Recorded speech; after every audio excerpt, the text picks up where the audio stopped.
Hello, hello. What's going on, people? Dan Tom, the MMA Junkie here on my own personal channel, which will go up on the Protect Your Neck podcast for a live recap. What will be a post, live if you're listening to it on the audio feed. It'll go there later on Sunday. But those of you, as I'm waving, Daniel Tom MMA is the channel. Joining me on that channel, thank you. I'm going to allow you guys to pile in as I do my proverbial walk and talk that I do so smoothly and I've been out of practice for, but I already got the post created, made myself a little nighttime cocktail, I guess you could say. We'll get into that in a second. We'll get into your thoughts, hit them in the chat. Any questions or thoughts, I will address them both as long as they're not, racially infused or, any of these, any of the other nonsense. But we will be talking to the nonsense of MMA, which is always fun. So I share that live now, talking. Hashtag UFC Vegas 4. That's right. Hashtag UFC Vegas 4, the active hashtag UFC on ESPN 12. UFC Fight Night. Poirier versus Hooker is what we're going to be recapping here. Results, thoughts, just the action and all that good stuff. So that is tweeted. And we should be good to go. Ooh, there's my ugly face. Yep, that worked. That worked for sure. All right. Thank you guys for joining me. Thank you, listeners. We're going to go kind of like with the breakdown shows. I'm just going to go over the results from top to bottom as well, I guess, right? That'll make most sense. And we'll get on out of here. We're going to keep it not too long, however long you guys want to keep it. But I'm going to see it and try to aim to keep it under 30 here. We'll get through this recap. And, of course, I'll be back next week. It'll probably be like the only week off that we're going to be getting. As far as UFC free or major MMA free weekends, if we want to count, Bellator, and I got to see what PFL is doing and whatnot. So, and then apologies for the background. This is my room right now. Those of you who follow me or know me, my studio room has been invaded by my mother. She recovers from her big surgery, and of course, I'm taking care of her now. We got another living arrangement set up and yada, yada, yada, da, da. Point is, sooner than later, I'm actually going to have that room freed up. So my studio room will be back to a studio room where I'll have like the wood, the Fight Island drop, and all these different things going on. Sorry, I'm making sure my dog doesn't come busting in. My dog Brownie now, she's like almost 70 pounds and she can open doors. It's insane. So apologies for the background. I'm still seeing more numbers come in, so that's good. Just going to let you guys pile in as I pull up results, and we'll knock this out so you don't have to listen or, God forbid, look at me. Cheers if you guys are drinking. I've been good. I haven't drank all week, and I was like, I don't want to drink tonight, and I didn't. Kind of. Now I'm breaking that. I'm breaking edge, if you will. Got a little bit of a hot toddy. I know that's like the most non-Asian drink. It's like, but it's pretty good for nighttime, and it's an excuse to get some scotch or whiskey in if you have a bad throat or want to get some vitamin C. I got some lemon, some cloves, some cinnamon, honey, for the throat, as you can hear. So cheers to you guys. Thank you for joining me as we're gonna get into it. So an amazing fight happened. I don't want to go fight of the year contender because I always feel like recency bias is a mofo, and we got to recognize that. However, it was a great fight, one of the best fights of the year. I feel comfortable in saying that. Dustin Poirier beat Stan Hooker by unanimous decision, 48-47, 48-47, and I believe there was a 49-46 in there. We could talk about that. Did see some people, saying we could see a Hooker score, and I wouldn't have been surprised. It's obviously not how I had it, but I wouldn't have been surprised in the sense of bad judging, which is why I always warn people if they're like uber confident and that like a certain score is going to happen. It's MMA, folks, and as we saw, we'll get to Brendan Allen versus Kyle Dawkins. Like every night has a kind of a rogue judge doing his own thing. Maybe he's turned around, he's watching something else going on. I don't know, but you got to be careful to be uber confident. My scorecard, of course, was 48-47 Poirier. I had him taking the last 3 rounds, and I don't blame people. I had some people saying, hey, Hooker could be live in the later rounds. And my thing was I thought the pace he was going to take over with body work, et cetera, was going to help him, even though he got away from that. We saw Hooker Poirier get head hunting crazy on Hooker, by the end of round 2 and kind of had to fight that urge through the majority of the fight, which is something like if you listen to my breakdown episode that Poirier totally does. However, Poirier has just been there so many times before in adverse conditions. He's had to navigate through turbulence. And then as well as seeing, Hooker kind of fade in rounds 4 and 5 against Felder in his recent, foray into a 5-round affair, I just figured that it was going to edge Poirier. And we did see that. However, you got to give credit to Hooker, man. Like I told people not to underrate his wrestling. His wrestling has gotten so much better. And even though it failed him at certain points, I figured it was more the fatigue and the damage he was taking in the fights. I think he overperformed in a lot of people's eyes. So definitely don't want to take away credit from Hooker. Like he wasn't doing good work in those rounds. He totally was. That was just my scorecard. And from what I saw, the majority, Alan McDonald says he's got it 48-46. I'm assuming for Poirier, Alan. And that would mean you have a 10-8 in there somewhere. It's tough. I'm glad I wasn't right in the prediction that it could get ugly if it went to a decision as far as damage for Hooker. And Hooker was definitely damaged, and he definitely needs to take some time off. I mean, you look at the wars that he's been in through, even just back-to-back with Felder and Poirier alone. I got top-ranked boxing on in case another sweet knockout happens again like last week, by the way, if y'all are watching that. I got that playing in the background. I'll try to keep an eye on who wins the bonuses. But yeah, Poirier and Poirier and Hooker. I mean, I had it 48-47. Yeah, you could have maybe argued a 10-8 somewhere in there if you're really looking at the damage. It depends. I mean, some rounds are kind of dicey because, Poirier, I think it was round 4. He was on his back for a good chunk of it. However, you guys know that I award and advocate people awarding submission catches, which Poirier was going for. He had the armbar, the omoplata, the triangle attempt, etc. So I don't think there's going to be too big of an argument for that. John Atlas weighs in. Dustin won on my card. Hooker really slowed down, but that was still a war. Yeah, man, it was a war. Yeah, take nothing away from both guys there. Feel free to keep weighing in on that match, folks, guys and gals. But I'm going to keep pressing forward. If something comes to mind, I'll jump back. I just don't want to get too hung up on things. Co-main event, Mike Perry won by unanimous decision versus Mickey Gall. I don't think I was really clear. And I also skipped a fight, which I'll get to. I wasn't really clear on the podcast, but I actually thought Perry was either going to win by decision or win late. And I know I told certain people that who were, up in my DMs or texting me about this fight early on. I know I did. At least I said it to them. However, I'm not going to, try to take credit or bump my chest late. Shouts to my dude Brad Tastrick and anybody else who was on that Perry decision, though, because that thing paid nicely. I believe in the mid to high plus 400 realm. That's always nice. Like I said, Perry's striking is inconsistent, which it was, whether he's trying to go forward aimlessly, like the Ponzinibbio fight, or whether he's trying to counter more, like the Luque fight. It's hard to get a beat on Perry, and whether he was aimlessly going forward or trying to counter, he wasn't doing it well. Sometimes he does it well, sometimes he doesn't do it well. There's a lot of degrees of Mike Perry, so it's always hard to tell on that end. But one of the things I was saying is that he doesn't really get credit for is his clinch fighting, which the smarter people will give him credit for, but also his grappling, which just isn't generally talked about enough. And he's always had good grappling from going back to watch his amateur fights, his instincts, his top game, his pressure.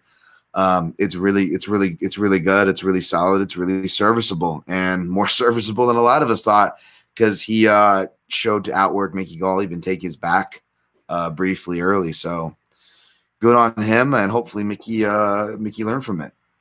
John Atlas, lightweight, never fails to deliver. Oh, totally. I don't think it's ever moved down as far as my favorite divisions go. I think it's always been lightweight. Welterweight and featherweight were at war for a little bit, but featherweight's kind of secured a number 2 spot, and it stayed strong. But bantamweight is a close second. But bantamweight may in fact be tied for second, But yes, to your point, lightweight does deliver, sir. I I'm glad the UFC account retweeted some of that corner work, because that's what I hate about these commercials, and ESPN following suit with Fox, what they did as far as just not giving us these corner work, at least for the main card or at least for the co-main. But that was entertaining. But I mean, again, he's had girls in his girlfriends in his corner before. Mike Perry said crazy stuff before, so let's see. He said he's got some personal things to sort out. Some things happen with his camp, I guess. Let's see what that all is when it shakes out. And whatnot. All right, next fight. Maurice Green, submission, arm triangle choke versus John Vellante. Another shout to Brad for coining the name. What was it? Jesus. Pastagiani came out, and for me, it was just like I was giving flashbacks to heavyweight BJ Penn. That's why I tweeted that photo, and apparently y'all were feeling that too. So shouts to heavyweight BJ Penn. But yeah, John Vellante was putting on the veteran performance, came out looking for leg kicks and counter right hands, and wasn't as flashy, wasn't as versatile, doesn't offer as much volume, but it looked like he was paying off, and he was on his way to winning. Hurt Maurice Green, who, Crochet Boss might have been drinking some beers, according to Tanner Bozier. So we're like, oh, it's coming back to pay. It's coming back to, bite him in the ass right now. Like, if I had a Maurice Green ticket, which I didn't, I would have been tearing up the ticket. I would have been turning off the TV. I would have thought it was done. And next thing I know, I'm looking up at the TV. They're going crazy. And he won by submission. And on the replay, to someone's point, they gave a detailed answer. So I want to try to maybe find him here to give him a proper shout. But, they're breaking down it, saying it was a poor head and arm choke. And it was. And I wasn't saying that it wasn't. But they gave a good I still want to give him a shout, though, because they gave a good explanation. As far as it goes. Boy, this is really tough to do while you're on here. But I got the gentleman right here. At it's Timothy Davis. But it was the shittiest arm triangle I ever seen, and I'm pretty sure that's why the commentators were confused. It's inexcusable to get finished from top position by any opponent who isn't controlling your hips. Yeah, in theory, what I tweeted essentially was usually to get the head and arm choke from bottom. The reason why they say it's much tougher without the gi is because you have less leverage. And either way, gi or no gi, you're going to need a better guard variation, even half guard. I mean, it was a crappy half guard that he finished it from. So he wasn't even from half guard, in which it's hard / should not be able to finish it from top or bottom. But as we've seen from guys that aren't just heavyweights, which I'll explain why that's the key here, but even lighter weight guys like Brian Barberita versus Sage, albeit maybe that's not the best example, because I know people pile on, Sage is a quitter and this and that. But the point is we've seen head and arms finish in the UFC in non-traditional ways. Now, now the reason why I say heavyweight or thick-set gentleman that I said in my tweet is because this, honestly, folks, this is very just common sense. When you're thick musculature, whether or you're just a thick guy, all the things that you need to be cut off when you're doing a head and arm variation, whether it's a triangle, a head and arm choke from top or bottom, etc., those things are going to close off. Those airways are going to go under duress a lot faster and a lot heavier, especially when you're tired. So the tired aspect can kind of take over and be an excuse for oh, he's tired, that's why he did it, as an excuse. Or if we're poking at the person, oh, he's tired, he quit. And there's actually some inherent truth to all of those. I'm not trying to take away the truth from those statements or stances. What I am trying to say, though, is that another reason why they're going to tap fast, like I believe the Brock Lesnar versus Shane Carwin, like, how did he tap so fast? He was kicking in his ass. It was just one bad position, and he's tapping to Brock. When you're that muscular, like a Shane Carwin, especially, like, it's not going to take long for those things to go on and out. Case in point, I always reference my catch wrestling coach, Neil Melanson. The man is 6'5", 275 pounds or something like that. He's a big guy. And when we would do head and arm drills, passing from side control to the finishing side, he was pointing out that with the proper shoulder pressure, you can actually finish the head and arm one-handed as you're passing over, using and kind of keeping all your weight into their chest. So you've got the shoulder pressure, the arm underneath for the head and arm, and your shoulder is driving in. And sometimes that alone can put someone out. In fact, I did these drills back and forth in a triangle drill, went out to name drop, but just the effectiveness. The other person was Michael Chandler, Neil Malance, and myself, 3 completely different body types. But the person that was going out in the drill was Neil because he was the biggest guy. He had much more muscle. He had much more mass. Therefore, there's much less room for error. So I'm not disagreeing with, thank you again, Timothy Davis there, his take on it. I'm just trying to explain that when you're bigger like that, there's less room for error. When you're tired, there's less room for error. And no offense to Green or Pastagiani, but they're not exactly ground specialists either. So it didn't make sense, but it kind of did make sense in a weird way. So that's not my defense of it. I'm not trying to defend anything. That's just my best attempt to explain why those things happen and why they're probably more common even at the higher level at heavyweight. John Atlas, Pastagiani went to a carb coma at the end. Yeah, certainly. Daniel Mays. I don't think I ever got subbed by someone that ridiculous, even as a white belt. Yeah, something that ridiculous, even as a white belt. Yeah, I don't know, man. I've done the exhaustion panic tap before. No one wants to admit that. Like, I've done that before. You know what I'm saying? Like, so I guess I can't talk if I've done that. But yeah, that's not exactly something you're really going to get subbed. You're typically going to get subbed by. However, one of my proudest submissions, I was able to hit the variation that Aljamain Sterling on Takeya Mitsugaki once in practice. Me, practice superstar, I guess. Not even, no. I was actually getting my ass kicked in practice too. So not much of a difference there, but for what that's worth is relevant to Daniel May's statement. Yeah, you don't see that stuff much. And let's just say I've tried it a bunch, and there was the only one time I got it off. It was against a decent guy too, but again, you need that guard. You need that guard leverage, that opposing cross leverage, which we'll talk about in Hanson's fight. From a different position. Keith 90. I think Bisping on commentary suggested that Jian's face was kind of smushed into Green's body, so tougher to breathe, already exhausted and inhaling sweat. Yeah, I heard him say that. I didn't go back and look at the position since, and my head wasn't looking at the screen when he said that, but I heard Bisping say that, and sure, that can definitely add to it, right? Smothering that face in, and all the other factors added into it. Sure, that could definitely add to it. So yeah, man.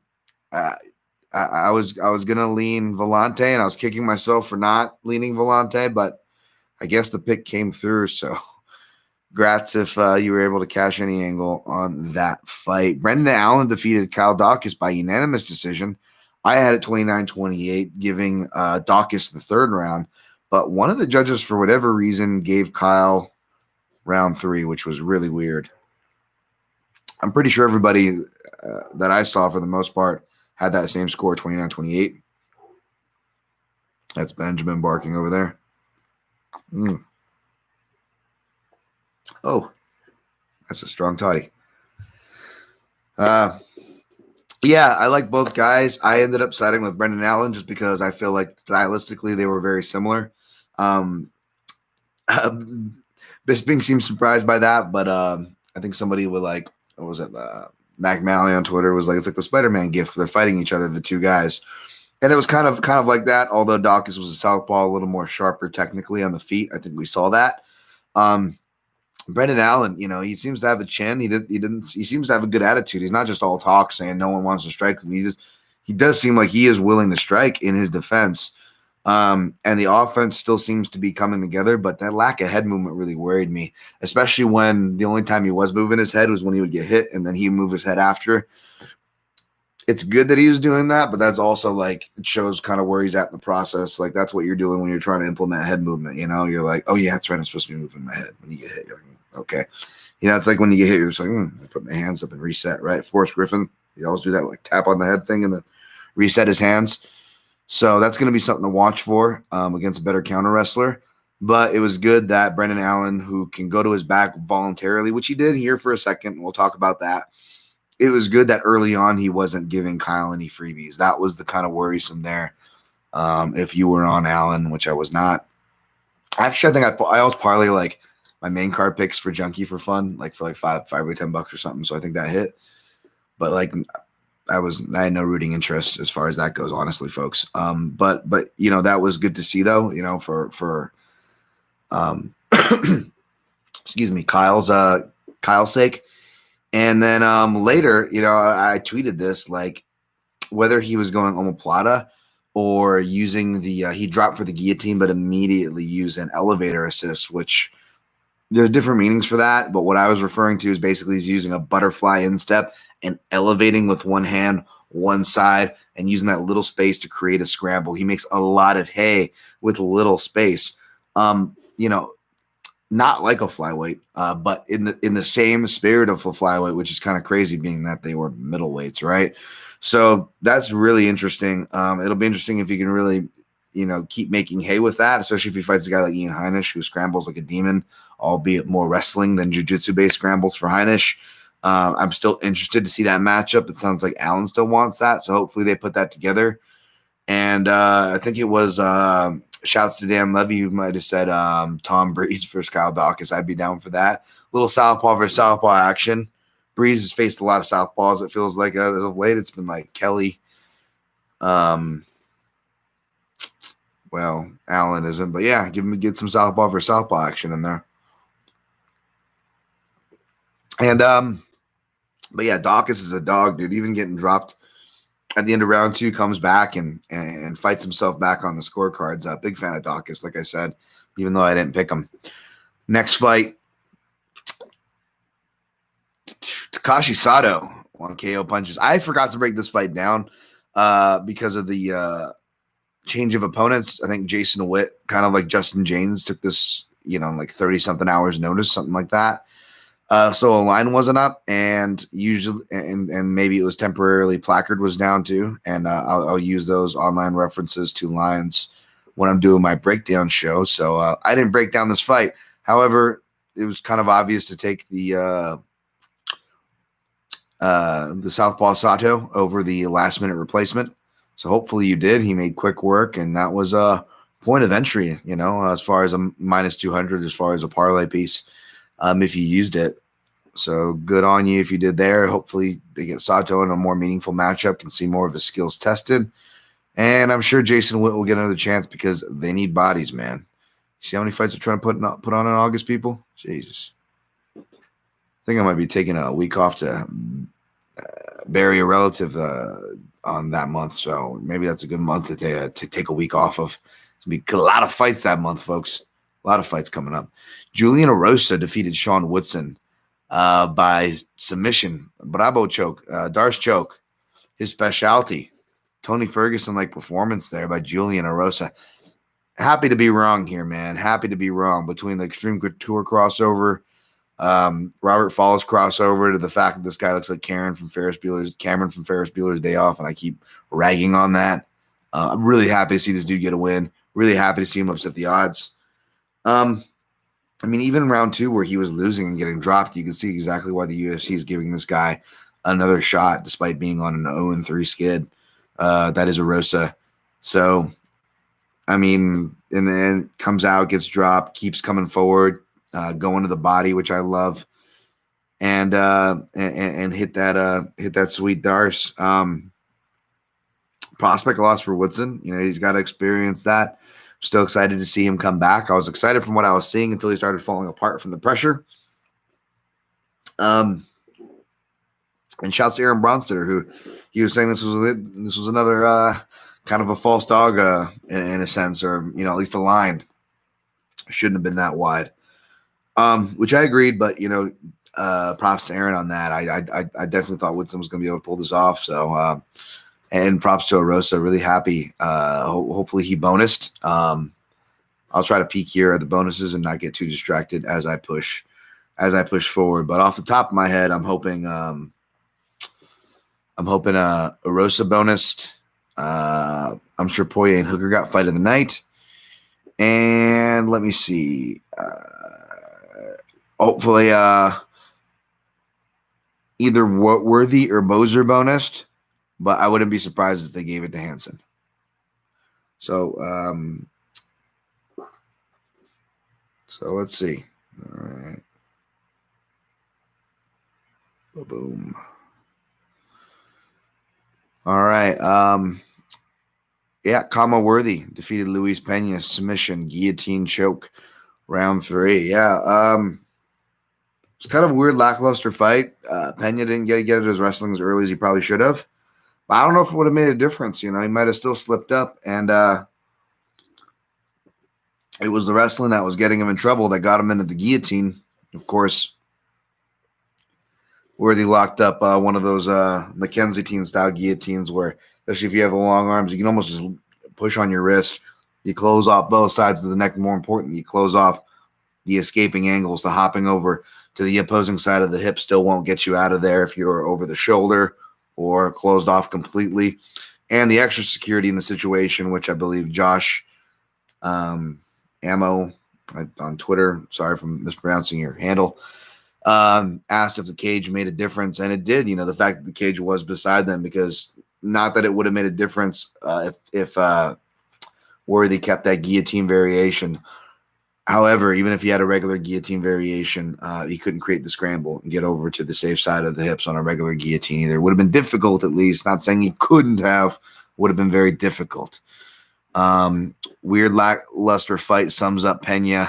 Well, to be honest, this is Daniel May saying this.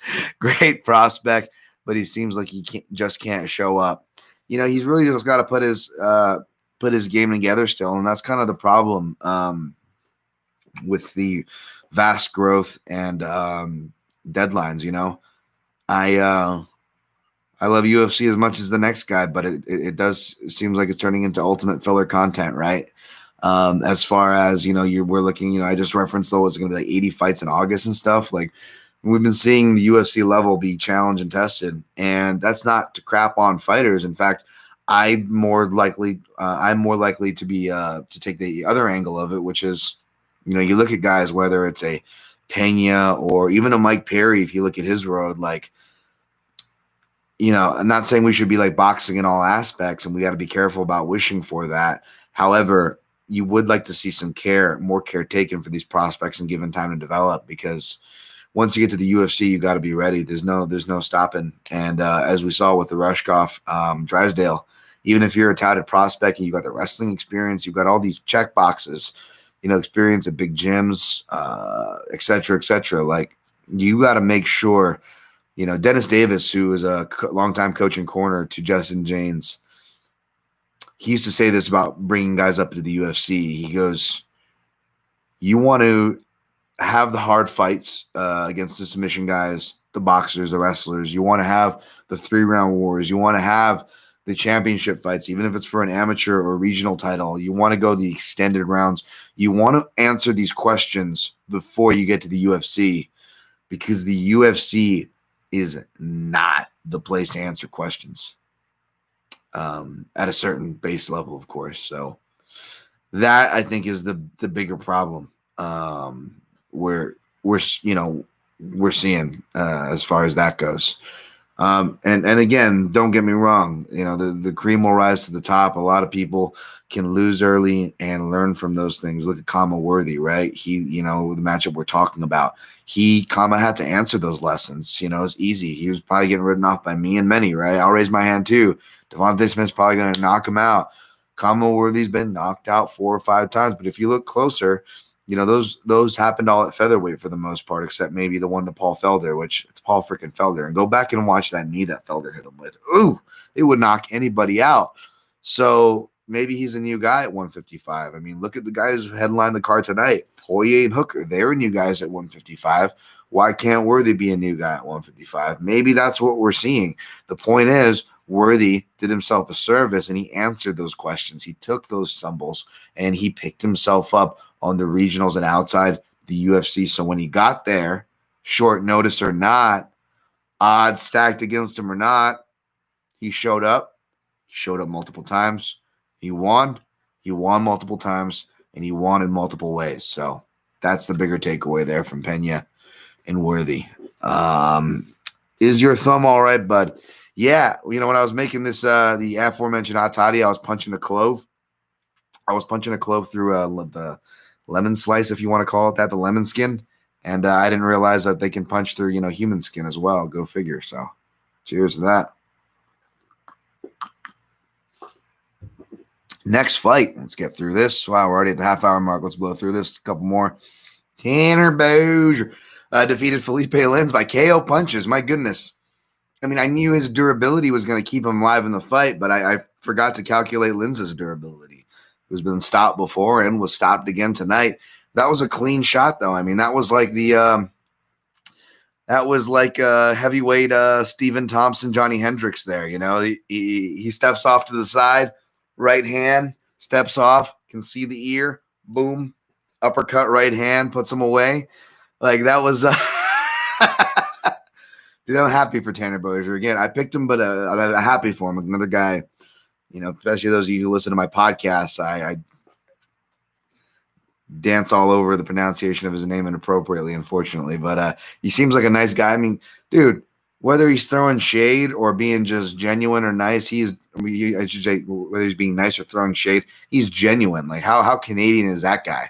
Like how likable was he in his post-fight interview? Like he just went up even more points in that post-fight interview, calling out Maurice Green for drinking. Regardless if Maurice Green can fight after that, I hope they give Tanner Bozier a Fight Island opportunity and a bonus. So that's my Bozier hitting. Yeah. Excuse me. Oh, Worthy Lazaro. Yeah, I couldn't help myself comparing Kama Worthy to Valmir Lazaro. And I don't mean that as disrespect. I just meant that, I love Nova and Yao, especially circa 2014. I just felt like his striking looks like he's like one of those guys from that stable. Kay Hansen, I thought it was going to win by decision, but she got the late armbar against Jinyu Fry. Maybe she needed it. I didn't see the judges' scorecards, but it's not the first time she's gotten a late armbar like that. There was a fight in Invicta where she was just getting dominated, out-grappled by a better grappler, which seems like it's going to be her kryptonite. They can deny her the type of fight she wants. That is Kay Hansen. But she was still able to pull out the Hail Mary armbar there, and she pulls out another one here against Jinyu Fry. It was nice transitions. I really liked her transitions, for the finish. But like I was tweeting about it, it was the smaller things that impresses me, her showing that, she knows shoulder pressure, but not just showing that shoulder pressure in half guard, but having that kind of cross pressure where you're pushing one way, you're pushing the head away from you and half guard, but you're also hooking and almost locking your legs and curling them away the other way. As an old coach used to tell me, make like a broken tree, spread your weight out when you're in that half guard position. Don't be so narrow with it so where you can get turned and they can start creating deep half and start doing, Homer Simpson helicopters, style motions. She really shut all that down. Using her head to post, that's a big thing. Your head's like your third arm in there. And there was a point where, Jinyu Fry was trying to fight for underhooks in hand fight, but Kay Hansen kept the shoulder driven into her head, which made it, gave Frey a lot of static to contest with. And while the hands and the shoulder was keeping Frey's head busy, her head was able to post over and protect from getting swept because Frey used the wrist control, tried to buck. And then, of course, again, Kay Hansen uses the head post there, shoulder pressure, flings her legs over for a pass. Just little things like that. Like I love seeing those details. So we'll see what happens. But, she took a cut again on that left eye. One of her TKO losses early is like a really nasty cut. And it's almost like every other fight, win or lose, she's getting cut there. So that's something to watch out for, especially a fighter that can deny her the fight she wants and start, piecing her up. That'll be something to watch for, but good on Kay Hansen nonetheless. And the person who cashed at like $37,000 bet. Yeah. All right. Yusuf Zalal defeated Jordan Griffin by unanimous decision. I didn't watch this one too closely. People are going to laugh because this one escaped my studies like twice in a row. But it looked like Jordan Griffin being his scrappy self, putting on a good fight. But Zalal, man, really well-rounded, really composed, moves well. Just seems to have a good sense for things, which is why I picked him, and it looks like he came through. I'll probably have to catch that one the second time around along with all those. I'm going to give you guys a little bit of a chance here to get any last-minute questions in while I try to attempt to see who took the bonuses.